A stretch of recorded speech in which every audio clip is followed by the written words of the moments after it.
Sebenarnya niatnya itu baik untuk membantu, tapi implementasinya yang sangat membagongkan. Kenapa tuh bisa begitu? Dan pertama, kapabilitasnya. Teman-teman yang buat kebijakan tentang MBG ini, ketua-ketuanya itu nggak ada yang backgroundnya dari ahli gizi. Mereka adalah ahli serangga, jenderal-jenderal purnawirawan yang nggak ada hubungannya dengan gizi. Makanya saat kita memberikan pekerjaan ke orang yang nggak ada backgroundnya, ya inilah yang terjadi gitu. Terus udah gitu, ini pelaksanaannya diberikan ke SPPG, sentra-sentra pelayanannya gitu kan. Terus udah gitu mereka menunjuk mitra-mitra lokal. Nah, mitra-mitra lokal ini siapa? Ini yang harus dijadikan pertanyaan. Transparansi Internasional udah berkata bahwa ini sebenarnya rawan banget untuk terjadi korupsi dari program ini. Jadi dugaan korupsi itu udah ada di Jakarta Selatan, jadi uang rakyat dirampok sebesar 1 miliar.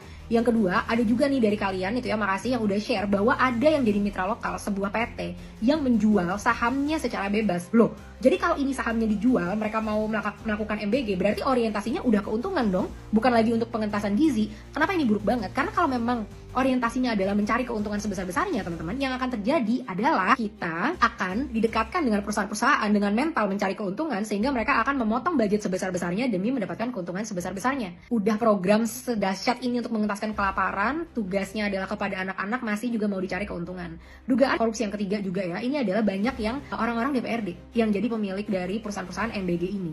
Ini kerakusan, kemarukan yang luar biasa, karena harusnya dengan anggaran sebesar itu disebarkan ke masyarakat untuk membantu pengentasan kemiskinan, mengangkat roda ekonomi dari masyarakat itu sendiri. Tapi bukan itu yang terjadi, lagi-lagi elit mengambil alih dari yang harusnya ini masyarakat yang diuntungkan. Jadi sekarang kapabilitas, ini udah jelek banget teman-teman.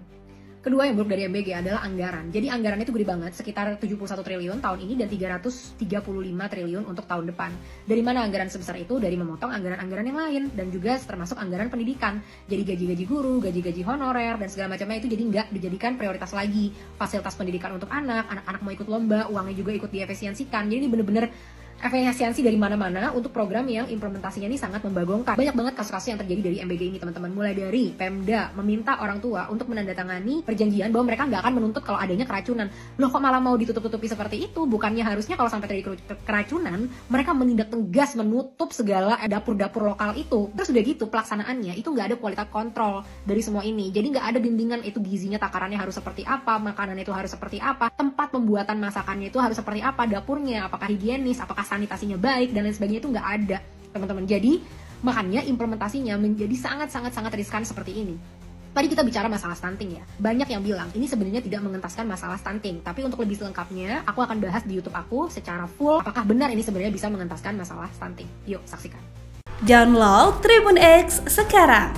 Menghadirkan lokal menjadi Indonesia.